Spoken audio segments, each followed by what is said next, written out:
एक छोटा सा टॉपिक है जो हम कवर कर सकते हैं. So, topic from NCERT book, which is given in your chapter 9. क्या है हेडिंग इसकी? देखो, चैप्टर 9 में ट्रिग्नोमेट्री का ही चैप्टर है. इस पे लिखा हुआ है applications. Applications of anything means uses. ठीक है, uses of trigonometry. Like one of the uses is, you imagine a river flowing like this and a big mountain side somewhere here. And suppose we want to estimate the height of this mountain, but suppose we don't have the means to cross the river. So we can measure a few angles, and by measuring those angles we can estimate the height of this mountain even without crossing the river. We don't have the means. हमारे पास ऐसा जरिया नहीं है कि हम river को cross कर सकें और फिर इसके ऊपर चढ़ के कुछ हाइट को मेजर कर सकें. So trigonometry will help you estimate not only this, but there are various measurements in which trigonometry can be used for the same purpose, that it can be used to find certain heights, certain distances, width, breadth, and so on.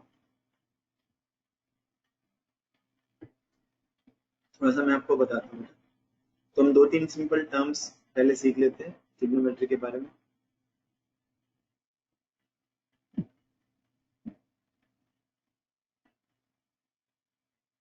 Line of site और LOS means आपकी दृष्टि की सीधी रेखा, मतलब the straight line coming out of your eyes.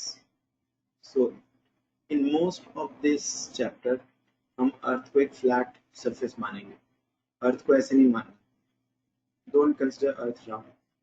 Earth is assumed flat because हम ज़्यादा दूर तक नहीं देखेंगे. ठीक है. Suppose you stand here and you are looking straight. Suppose you are looking straight, then your line of sight will be like this. जो भी ऊपर जा रही है, अर्थ सरफेस के पैरेलल दिखाना चाह रहा हूँ. Your line of sight will be like this. ठीक है. अर्थ के सरफेस के साथ पैरेलल. अर्थ के सरफेस के साथ पैरेलल लाइन को होराइजन बोलते हैं. अर्थ के सरफेस के साथ पैरेलल लाइन को अर्थ सरफेस से पैरेलल. अर्थ के सरफेस को हॉरिजॉन्टल माना जाता है. होराइजन किससे बना है? हॉरिजॉन्टल से. ठीक है. अर्थ के सरफेस से पैरेलल एक लाइन को होराइजन बोलना है. अब जरूरी नहीं है कि हम इस तरफ ही देखें. It's not necessary that we should look here. Suppose there is a bird or aeroplane flying. We can move our line of sight. अभी हमारी लाइन ऑफ साइट है होराइजन की तरफ, नहीं अगर हम सीधा देख रहे हैं. लेकिन हम अपनी लाइन ऑफ साइट को ऊपर किसी चीज को देखने के लिए इस एंगल से घुमाकर ऊपर भी ले जा सकते हैं.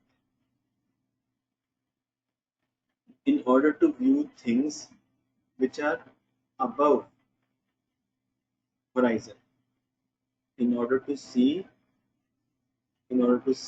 or view things which are above horizon, we have to rotate our line of sight through an angle upwards. When this angle is like going above the horizon, this angle is called as angle of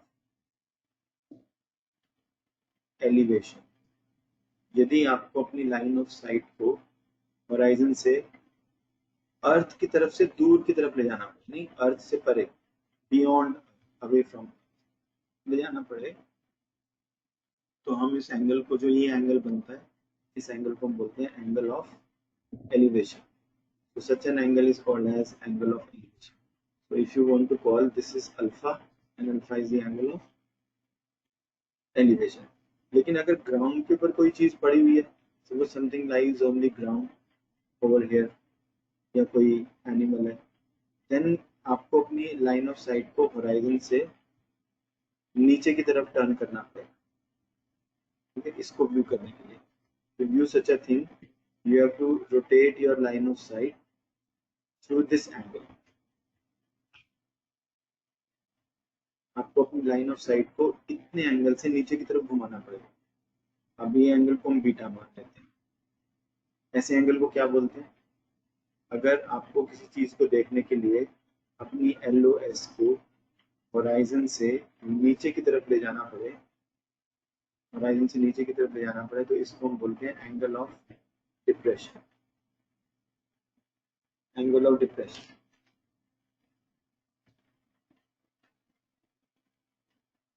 समझ में आ गया बेटा? Line of sight, horizon. Horizon is a straight line parallel to the surface of earth. Surface of earth is assumed flat। Earth is flat in this. Earth एक flat surface है, समझे आप? ऐसे। और लाइन ऑफ साइट को ऊपर की तरफ ले जाना है तो जो एंगल बनता है उसको हम बोलते हैं एंगल ऑफ एलिवेशन। अगर आपको नजर को नीचे की तरफ घुमाना है, एंगल ऑफ डिप्रेशन। बस इतना सा है। अब इन बेसिक्स के साथ देखो, इन बेसिक्स के साथ सपोज अभी हम वही वाली प्रॉब्लम देखते हैं ना, माउंटेन वाली। मान लो ये माउंटेन पीक है। अब आप खड़े हो यहाँ पर, यू आर स्टैंडिंग हियर, ठीक है। चलो हम ऐसा करते हैं, हम ऑलमोस्ट यहाँ पे बैंक पे चले जाते हैं। And suppose it is known to you somehow कि ये डिस्टेंस, जैसे यहाँ कोई फ्लैग लगा या कुछ भी, ये डिस्टेंस आप एस्टिमेट कर सकते हो किसी तरीके से। आपको मालूम है ये 100 मीटर है, और यहाँ से आप माउंटेन के टॉप को देखते हो, और ये जो ग्रीन वाली लाइन है ये होराइजन है, और आपको एंगल ऑफ एलिवेशन, इसमें देखो हम अपनी हाइट को इग्नोर कर रहे हैं, 0 हाइट मान रहे हैं, तो नहीं तो आपकी आंख तो यहाँ होगी और एंगल ऑफ एलिवेशन तो यहाँ से बनेगा। हम यहीं से बना रहे हैं। ये एंगल मेजर करने के लिए इंस्ट्रूमेंट होते हैं। Suppose this angle is 60 degrees, then using this knowledge we can estimate the how high is the peak of the mountain। अगर ये एंगल हमें पता चल जाए, इसको हम क्या बोलेंगे? 60 degrees is angle of elevation of top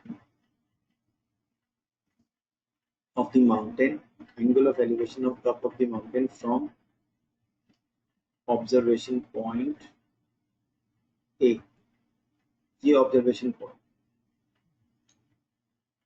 इसको 90 डिग्रीज मान लेंगे, ये टॉप है, ठीक है। Angle of elevation of top of the mountain from observation point A।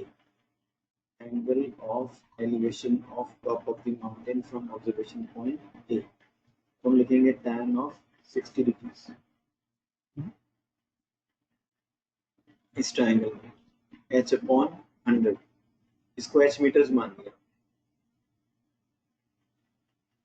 tan 60 is fixed, तो h आ गया आपके पास। सबसे सिंपलेस्ट एप्लीकेशन, यहीं पे आंसर को छोड़ देंगे, ठीक है। तो हाइट आ जाएगी 100√3 मीटर्स, ठीक है। √3 की वैल्यू सबको मालूम है। अगर इसमें सब्स्टिट्यूट करें तो इतनी आ जाएगी हाइट ऑफ द माउंटेन। ये माउंटेन नहीं है, वैसे ही छोटा सा टीला है, अट्यून, तिलक, ठीक है। आपको √3 की वैल्यू पुट करने के लिए अगर उन्होंने कहा है तभी करना, नहीं तो यहीं पे छोड़ देना। एनसीईआरटी के आंसर्स √3 की वैल्यू सब्स्टिट्यूट किए बिना मैच करेंगे, ठीक है। एनसीईआरटी वाले आंसर्स मैच कराने के लिए आपको √3 की वैल्यू अगर उन्होंने कहा है कि यूज करो तब करना है, नहीं तो नहीं। ना कुछ क्वेश्चंस करते हैं तभी पता चल पाए। आज आदमी इस पूरे चैप्टर को खत्म करना है अपने कल तक, कुछ नहीं है इस चैप्टर में।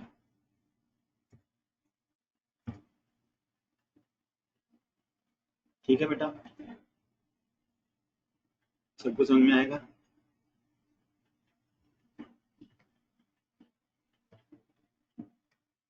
किसी को नहीं आया बता देना। ये देखो, अब हम ग्राउंड पे नहीं खड़े, किसी बिल्डिंग पे खड़ा ऑब्जर्वर, तो बिल्डिंग पे खड़ा है तो होराइजन, उसकी आंख में से होराइजन ये आ जाए, नहीं? बिल्डिंग पे खड़ा है कोई पर्सन ऊंचाई पर, तो होराइजन ये आ जाए और ये एंगल ऑफ डिप्रेशन है। ठीक है, आपकी बुक की इमेजेस है। अब question,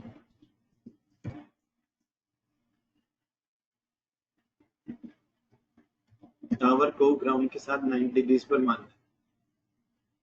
tower must be assumed to be at 90 degrees to the ground.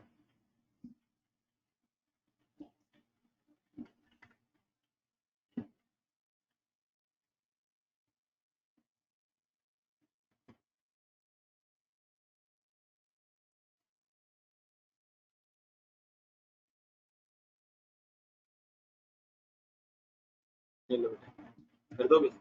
चलो आंसर निकालो।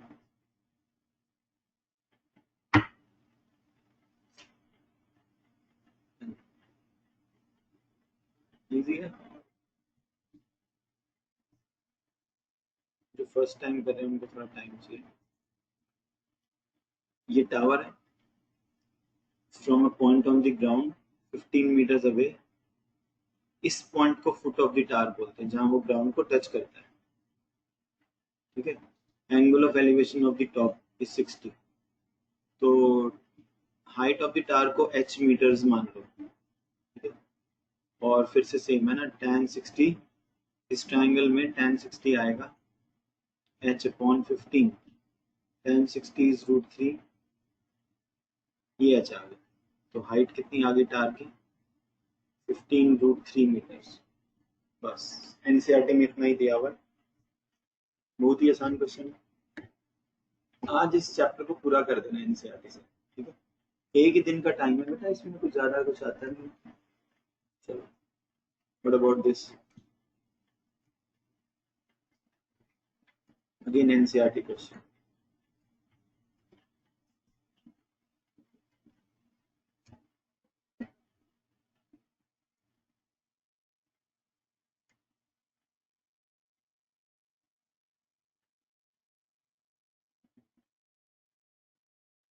ये पहले वाले का आंसर है। चलो चलो जल्दी करो, वेट कर रहा हूँ मैं आप लोगों की। You may take √3 as 1.73.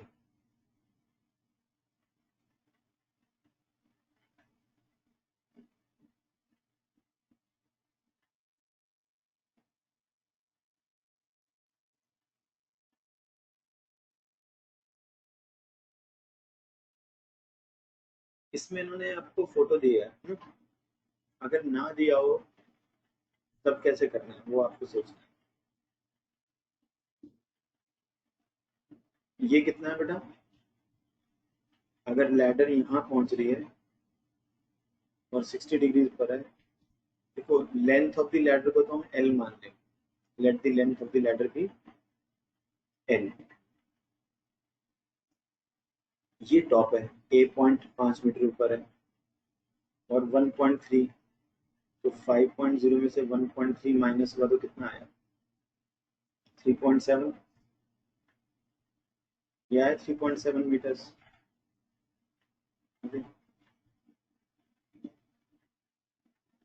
How far from the foot of the pole she should place the ladder? ये तो बाद में आएगा, पहले लेंथ ऑफ द लैडर निकालना। लेंथ ऑफ द लैडर लेने के लिए क्या रेशियो ले? ट्रिग्नोमेट्रिक साइन ले ले, sine of 60 degrees. Length of the ladder निकालने के लिए, एल निकालने के लिए साइन 60 कितना आएगा? Opposite side on length of the ladder भी एल मीटर्स। इसको अगर हम एल लेते हैं तो मीटर्स नहीं लगाते, तो यहाँ मीटर्स लिखना पड़ेगा, इसलिए मैं एल मीटर्स मान रहा हूँ। ये एल मीटर्स और ये भी मीटर्स, ये कैंसिल हो जाएगा। अगर आप इसको सिर्फ लेट दी लेंथ भी एल करते हो फिर यहाँ मीटर आएगा और यहाँ मीटर नहीं आएगा, समझ में आ रहा है? इसलिए एल मीटर्स मान लिया। अब ये गलत है, अगर हम ऐसे लिखते हैं तो ये गलत है, अगर हम ऐसे लिखते हैं ये भी गलत है, ऊपर ये मीटर लिखना पड़ेगा। ये इंपॉर्टेंट होता है, मोस्टली बच्चे सोचते हैं इसकी कोई इंपॉर्टेंस नहीं है। अब साइन 60 डिग्रीज की वैल्यू है √3/2, √3/2। अब इसमें से एल निकल जाएगा बाई क्रॉस मल्टीप्लीकेशन, एल आएगा 2 × 3.7 अपॉन में √3, यही बनेगा बेटा 2 × 3.7 कितना मिल जाएगा वो 7.4, रैशनलाइजिंग के डिनोमिनेटर कर देना या इसको सिंप्लीफाई कर देना। हाँ वो आप आंसर मैच करके देख देना। इन्होंने कहा है कि √3 को कितना ले लो, वो भी आप ले लो, अगर इन्होंने कहा है तो लेना पड़ेगा।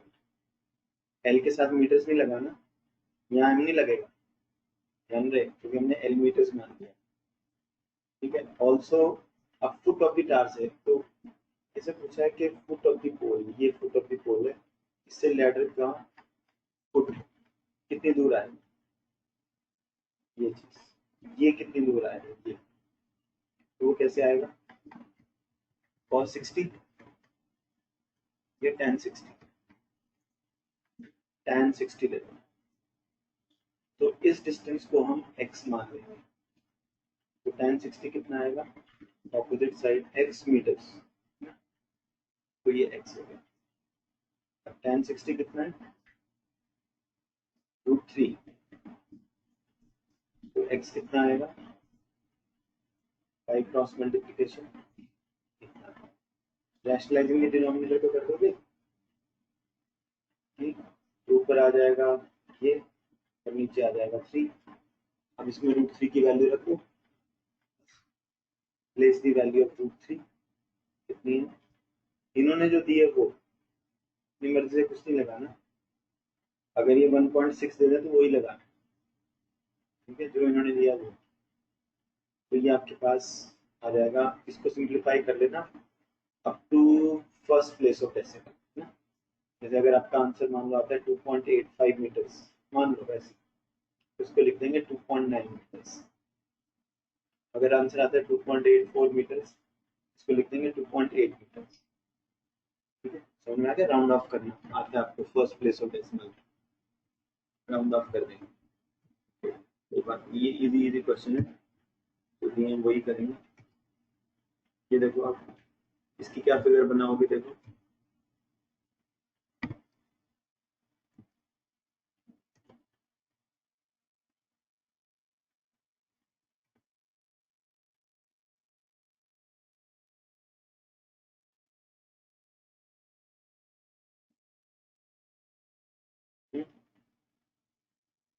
बन जाएगी फिगर अपने आप से।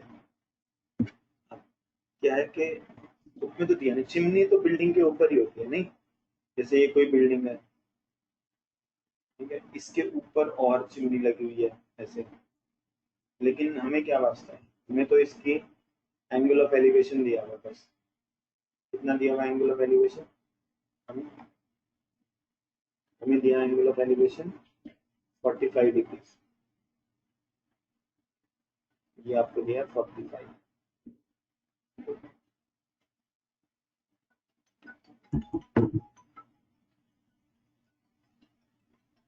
एक बार hold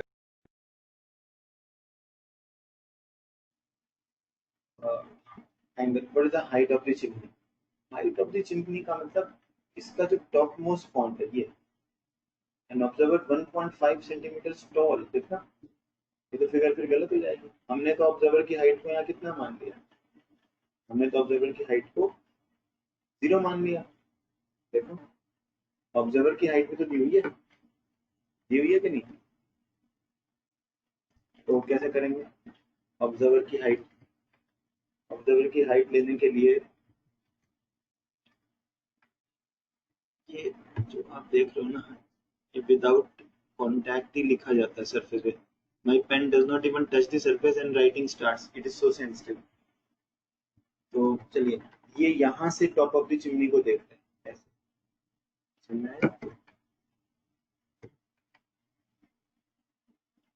top of the chimney को देखा जा रहा है यहाँ से,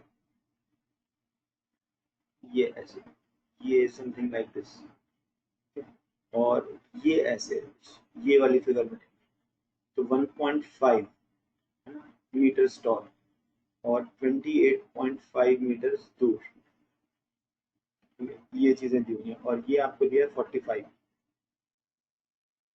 हाइट ऑफ द चिमनी का मतलब अर्थ के ऊपर हाइट, तो इसको हम कितना मान लें, इसको हम y ले लें, और इसको कितना मानने की जरूरत नहीं है, तो दिया 1.5।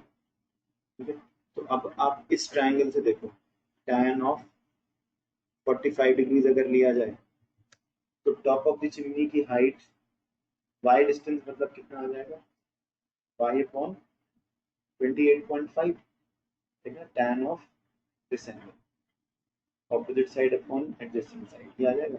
tan 45 होता है 1, तो y कितना आ जाएगा, इसको y मीटर्स मान y आ जाएगा 28.5।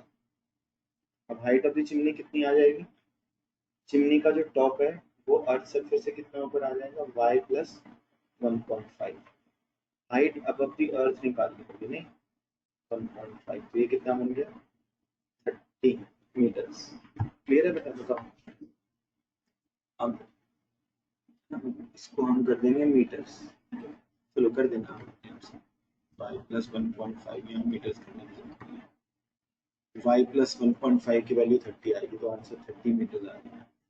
इजी है। अब इसमें इन्होंने फिगर दी भी हुई थी आई गेस बुक के अंदर, they had given the figure, we will see what that figure is।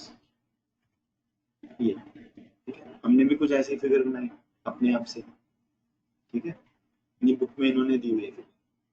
चलो, तो फिगर खुद भी बनानी है, ठीक है, ये मेन कंसेप्ट कि आपको खुद फिगर बनानी आ जानी चाहिए। इसमें देखो, इसमें फिगर ही नहीं दी हुई। चलो अभी अपने आप से करके देखो। आप लोग जो फर्स्ट टाइम कर रहे हैं उनको थोड़ा सा टाइम लगेगा,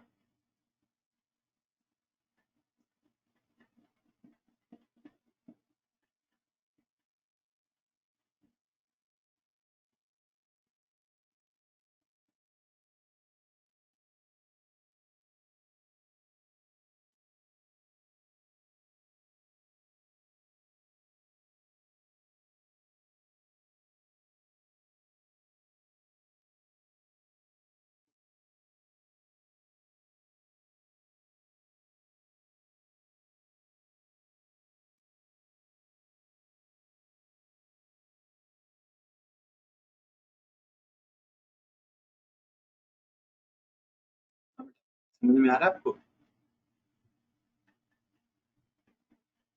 अच्छा, आंसर निकाल दिया आपने, ये पहले वाले का answer 7.3 approx. Okay. From a point P on the ground, the angle of elevation of a 10 meters tall building is, a flag is hoisted at the top of the building and the angle of elevation of the top of the flagstaff from P is, to find the length of the flagstaff and the distance of the building from 10 meters। पढ़ लिया बेटा आप लोगों ने? तो जो first time कर रहे हैं उनको थोड़ा सा सोचना है ना, बाकी एग्जांपल्स में करा देता हूँ, एक्सरसाइज आज आप फिनिश कर लो। आई डोंट एक्सपेक्ट कि आपको डाउट्स आएंगे। देखते हैं सारा फेरअप करके कौन भेजता है सबसे जल्दी, ठीक है, फेरअप करके भेज दोगे ना, 1 घंटे में हो जाएगा एक पूरा चैप्टर ये, और आएगा ये तो पक्का question, no one can stop. ये तो बिल्डिंग है, कितनी ऊंची है ये, 10 मीटर्स। इसके ऊपर क्या लगा हुआ है, एक फ्लैग, ऐसे देखो, ठीक है, ये फ्लैग है। अब जहां से हम देख रहे हैं हमारी हाइट को हम क्या मान रहे हैं, 0, यस, अनलेस अदरवाइज गिवन, अपनी हाइट को या ऑब्जर्वर की हाइट को 0 मान, तो बिल्डिंग की ऊंचाई का जो एंगल ऑफ एलिवेशन है वो, अब जब आप अपनी ऊंचाई को 0 मान लो तो ये हॉराइजन, ठीक है ना, ये वाले। तो अब क्या निकालना बेटा इसमें, distance of the building from the point P, यहाँ से डिस्टेंस तो वो तो इसी से आ जाएगा, tan 30, इस डिस्टेंस को हम x मान लें, ठीक है, foot of the building F, top of the building, ठीक है, और ये ए ले लो, फ्लैग स्टाफ का टॉप। तो tan 30 डिग्रीज कितना आएगा इस ट्राइंगल में से, क्योंकि ये 90 मानना होगा, tan 30 आएगा 10/x। तो x आएगा कितना, tan 30 कितना है बेटा, 1/√3। तो मतलब आपके पास 10/x 1/√3 आ गया। तो अब क्रॉस मल्टीप्लाई कर देंगे तो 10 इंटू √3 x आ गया। √3 की वैल्यू हमने कहा इतनी लो, 17.32 मीटर्स निकाल ना, ये मीटर्स मान लो तो कर देना, इसको यहाँ मीटर्स नहीं आया। तो अब ये तो आपके पास आ गया। अब और क्या निकालना है, ये वाली लेंथ है ना, ये लेंथ, इस लेंथ को कितना मान लिया जाए, लेट इट बी एल, ठीक है, let this length be L. अब आगे अगर हम इसको और इसको ज्वाइन करते हैं ऐसे, है ना, तो ये एंगल कितना है 45 डिग्रीज, ठीक है, 45 डिग्रीज। तो tan ऑफ 45 डिग्रीज अगर हम लेते हैं कौन से ट्राइंगल में, ए एफ पी में, तो क्या आएगा, ए एफ पी में ऑपोजिट साइड आएगी बेटा 10 प्लस एल, इसको एल मीटर्स मान, एल प्लस 10 आ जाएगी। tan इस वाले ट्राइंगल में ले रहे हैं ना, बड़े वाले ट्राइंगल में tan 45, तो कितना आएगा 10 प्लस एल अपॉन में x, अपॉन में x, ये आएगा tan 45 डिग्रीज अपॉन में x। tan 45 कितना होता है 1, ठीक है। अब यहाँ पे x ऐसे आ जाएगा। अब हमको l निकालना, तो l आएगा x माइनस 10, और ये कितना है x कितना है, कर दोगे 10√3 माइनस 1 माइनस 10 निकाल लेना। 17.32 में से अगर 10 चला जाएगा तो 7.32 मीटर्स, ये आपके पास l की वैल्यू आ गई। बिल्कुल ही इजी है, थोड़ी सी कॉमन सेंस यूज करनी है। जिन बच्चों ने लास्ट ईयर नहीं किया था उनको एक बार थोड़ा सा नया टॉपिक लगेगा, ठीक है, पर मुझे नहीं लगता कि आप समझ नहीं पाएंगे उसको। कर दोगे बेटा इसको, किसी को डाउट है, नए वाले स्टूडेंट्स बताएं, सबने कर, बाकी जिन्होंने पहले किया था उनको तो ठीक है, ठीक है ना। Is it difficult, should I slow it down, is it okay, you are doing it for the first time, बाकी एक बार 9th में थोड़ा सा हमने करा दिया था बच्चों, ओके थैंक यू। आज बेटा फिर पूरा चैप्टर सॉल्व कर दो आप, इसका बड़ा आसान सा चैप्टर है, फिर इसके कठिन वाले क्वेश्चन भी देंगे आपको। अब देखो है ही नहीं हमारे को, कुछ खत्म ही हो गया हमारा चैप्टर। चलो ये वाला देखो, एग्जाम्पल्स में खत्म करा दो एनसीईआरटी।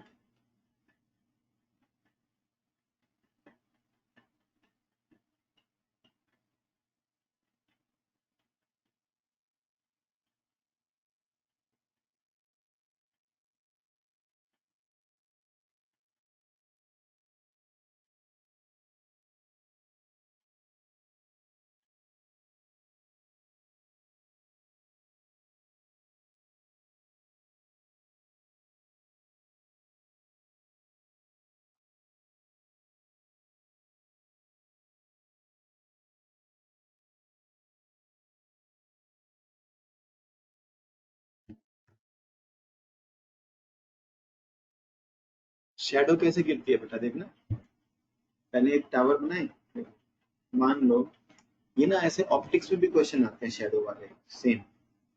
तो मान लो मैं ऐसे अर्थ को दिखा दिया और यहाँ पे वैसे ही मैंने मान लो एक टावर दिखा, ये कोई टावर है, ये टावर, ये कुछ इसका टॉप है। अब मान लो जो सन है, सन यहाँ पर है, ठीक? अब सन से तो जो लाइट जा रही है वो स्ट्रेट लाइंस में जा रही है, स्ट्रेट लाइन में जा रही है कि नहीं race. So there will be some ray of light coming from the sun which moves towards the top of the star. कोई सन की रे टॉप ऑफ द स्टार की तरफ जरूर जा रही है, नहीं। अब अगर हम इसी को आगे प्रोड्यूस कर दें, इसी रे को आगे सीधा खींच के ले जाना है ऐसे। ठीक है, तो अब परछाई कहाँ तक गिर रही है बताओ? शैडो की परछाई तो ए पॉइंट तक आ रही है। ये सारा का सारा ये shadow region, shadow region, got it? Because here the light is not able to reach at all. अंधेरा होगा बिल्कुल टोटल। आपको भी नहीं जी, टोटल अंधेरा तो नहीं होगा, थोड़ी बहुत लाइट तो पहुंच ही रही है। इस फिगर के हिसाब से तो नहीं पहुंच रही। अगर ये ओपेक, टावर अगर ओपेक है, अगर टावर ओपेक है, नहीं एब्जॉर्ब कितनी हो जाएगी कुतुब मीनार के नीचे खड़े हो जाओगे तो एक्चुअली क्या है कि ये वाली जो लाइट ऐसे जा रही है ना, ये स्कैटरिंग होकर यहाँ घुस जाती है ऐसे। उसकी वजह से अगर हम मून के ऊपर जाए ना, मून के ऊपर, तुम आप शैडो सर्च करके देखना, मून के ऊपर shadows are very dark because on moon there is no atmosphere to scatter light. इसको आगे बढ़ाएंगे, स्कैटरिंग, स्कैटरिंग करी थी ना पिछले साल। ये पता चल गया क्या हो रहा है इसमें? आप पढ़ो, क्वेश्चन पढ़ो।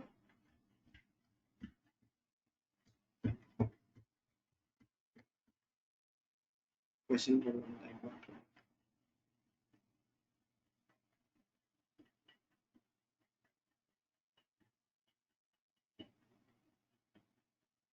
The shadow of a tower standing on a level ground is found to be 40 meters longer when the cell's altitude is not perpendicular here. Altitude is, पहले हम टावर बना देते हैं, टावर बना देते हैं, ये आपके टावर है सपोज, ठीक है,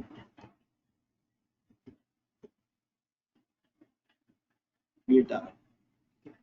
अब सबसे पहले हमने टावर, अब शैडो कैसे बनती है?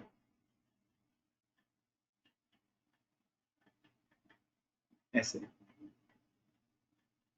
यहाँ तक ले जाओ, अब इसको पीछे ले जाओ सन तक, तो ये जो एंगल है इसको अल्टीट्यूड बोलते हैं, ये 30 डिग्री।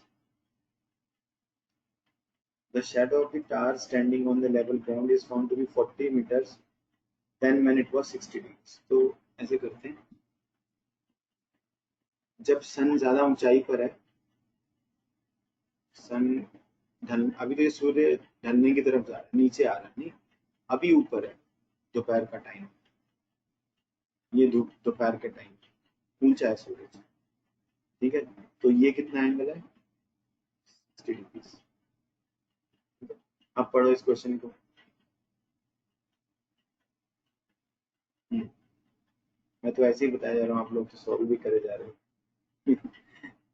जब इसका यूज होगा ना तब फिर करना है इसको यूज, जब इसमें तो आसान है। The shadow of the star standing on a level ground is found to be, जब सन का ऑल्टीट्यूड 30 डिग्रीज है तो 40 मीटर ज्यादा लंबी शैडो बनती है, ये शैडो की लंबाई है। और यहाँ पे शैडो थी मान लो x मीटर लंबी, और हाइट ऑफ द टावर आपको दिया नहीं हुआ, मान लो h, ये सब कुछ दिया हुआ बेटा, h, x and 40। How many unknowns in this question? 2, but we don't have to find x, we have to find h। पहले ट्रायंगल के नाम रखने जरूरी पड़ेंगे क्या? ये सीधा लिख दें, tan 60 कितना आएगा? tan 60 की वैल्यू कितनी आएगी? हमें किसकी वैल्यू निकालनी है? h की। तो इसमें कितने अननोन्स हैं? 2। अगर हमें x की वैल्यू नहीं पता चलेगी, x की, तो हम h की भी नहीं निकाल सकते। अब बड़े वाले ट्रायंगल को देखो, tan 30 डिग्रीज कितना आएगा? h upon tan 30 degrees this upon this, x plus 1। इसे समझ में आएगा?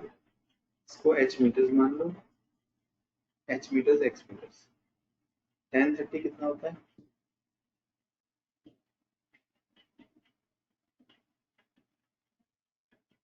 ये वाली आपकी दूसरी इक्वेशन आ गई, ठीक है, दो इक्वेशंस। इन दोनों में से किसको हटाएंगे बताओ, किसको एलिमिनेट किया जाए,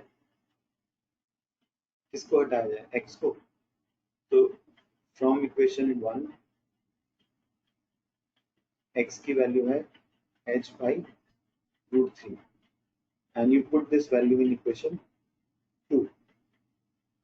इसको हम इक्वेशन 2 में रख देंगे h/√3 + 40. अब इसमें से निकालना आपका काम है, वो मुझे नहीं लगता कि मेरे को बताना चाहिए, फिर भी आप कहते हो तो मैं बता दूँ. 1/√3 equal to h/h + 40√3 upon √3. LCM ले लिया यहाँ पे हमने डिनोमिनेटर में, ठीक है, और क्रॉस मल्टीप्लाई भी करेंगे. पहले इसको ऐसे रखते हैं 1/√3 √3 into h upon h + 40 into √3. अब तो आप कर ही दो 3h equal to h + 40 into √3, क्योंकि जब ये मल्टीप्लाई होगा 2h is equal to 40√3, h is equal to 20√3. ये आ जाएगा, कुछ भी मुश्किल नहीं है.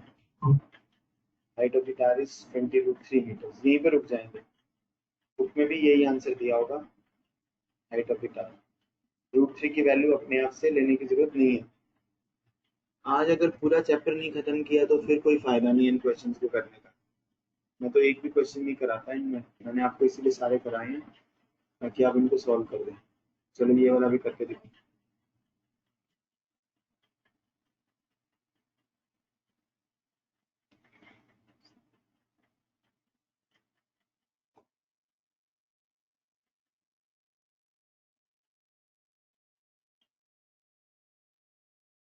इसमें दो बिल्डिंग है,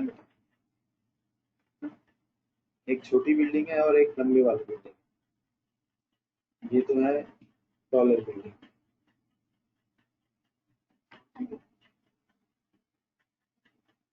और एक है स्मॉलर बिल्डिंग, लेस टॉल. ये लेस टॉलर बिल्डिंग. अब होराइजन अगर हम बनाएं, यहाँ पे खड़े होके देख रहे हैं तो अर्थ सरफेस के पैरेलल जब भी एंगल ऑफ डिप्रेशन आए ना तो होराइजन जरूर बनाया करो. जब भी एंगल ऑफ डिप्रेशन यूज करना है तो होराइजन यानी कि अर्थ सरफेस के पैरेलल जो पॉइंट ऑफ ऑब्जर्वेशन है, जो पॉइंट ऑफ ऑब्जर्वेशन है आपका पी पॉइंट, उसके अंदर से होराइजन मतलब अर्थ सरफेस को पैरेलल एक लाइन जरूर बनानी है, ठीक है. ये होराइजन. अब इसके टॉप को देखा जा रहा है. टॉप को देखने के लिए लाइन ऑफ साइट यहाँ आएगी और ये angle of depression line of site और होराइजन के बीच में ये एंगल है, मान लो 30. देखना इसमें दिया ना, टॉप का पहले आएगा और बॉटम का बाद में आएगा. अगर यहाँ बॉटम एंड टॉप लिखा होता तो ये 45 और 30 होता, ठीक है. टॉप का पहले है तो एंड एंड, यहाँ भी एंड, यहाँ भी एंड, तो टॉप का 30 बॉटम का 45. बॉटम को देखने के लिए ऐसे आना पड़ेगा, तो ये एंगल कितना बन जाएगा 45, ये वाला 45. चलो फिर हम क्या करते हैं, हम ये परपेंडिकुलर बना देते हैं यहाँ से. ये कितना है 8 metres. Height of the building निकालनी है, ये तो 8 है. ये नहीं दिया हुआ तो इसको बाय मीटर्स मान, ठीक है. तो आप लोग मुझे बताओ कि ये वाला एंगल कितना है.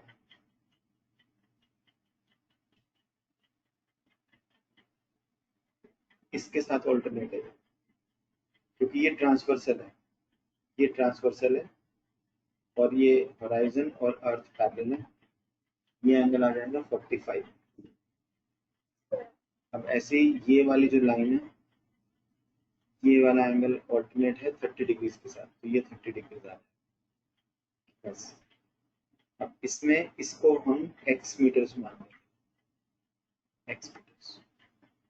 और फिर से दो इक्वेशंस बनेंगे बेटा. देखो हमें निकालना है क्या, हाइट ऑफ द बिल्डिंग, ठीक है. दो इक्वेशंस क्या आएंगी, पहले 45 डिग्रीज वाले ट्रायंगल में से tan 45 लेना,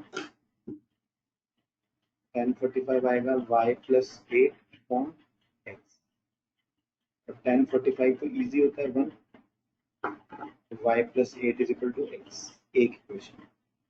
कितने unknowns? 2 unknowns. How many unknowns? 2।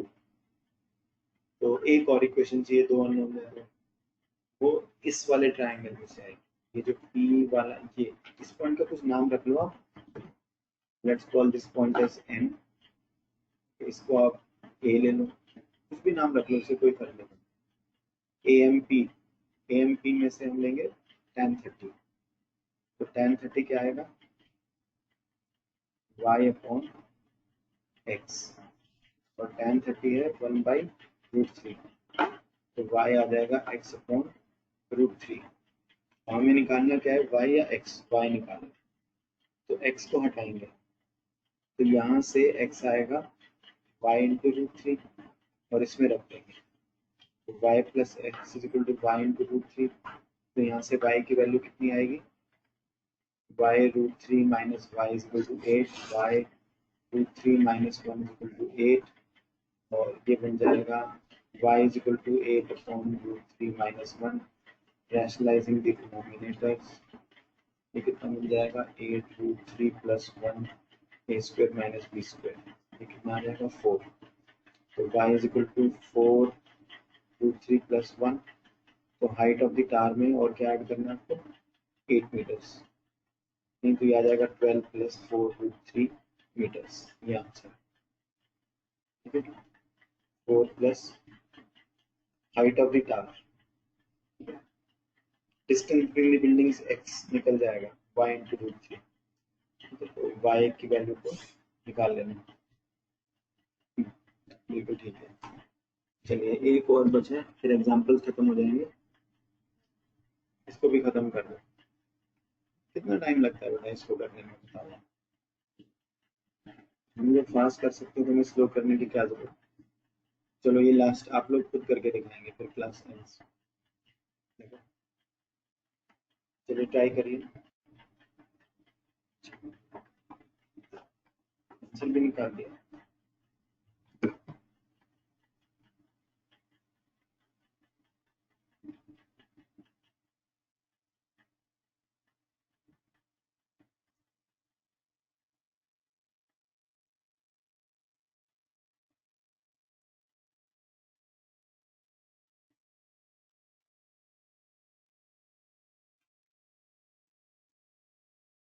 From a point on a bridge across a river, the angles of depression of the banks on the opposite sides of the river are 30 and 45. If the bridge is at a height of 3 meters from the banks, find the width of the river. Right? तो पहले तो ये river की width है।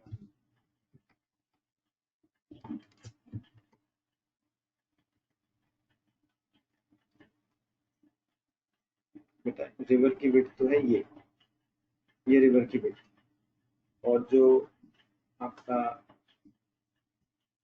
Bridge है वो यहाँ पर है, ये ब्रिज है। लेकिन हम तो एक ही जगह पर खड़े होंगे ब्रिज पर, नहीं, दो जगह पर थोड़ी खड़े हो सकते। तो let us draw the horizon through the point at which we stand. अब हम यहाँ भी नीचे देखते हैं, इस किनारे को भी, और हम इस किनारे को भी देखते हैं। एक तरफ तो एंगल ऑफ डिप्रेशन मिलता है 45, एक तरफ मिलता है 30।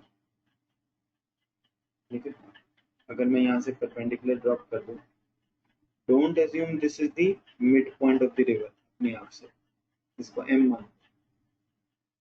तो BC is the river, A is the bridge, और MA की वैल्यू आपको दी है 3 मीटर्स, है ना।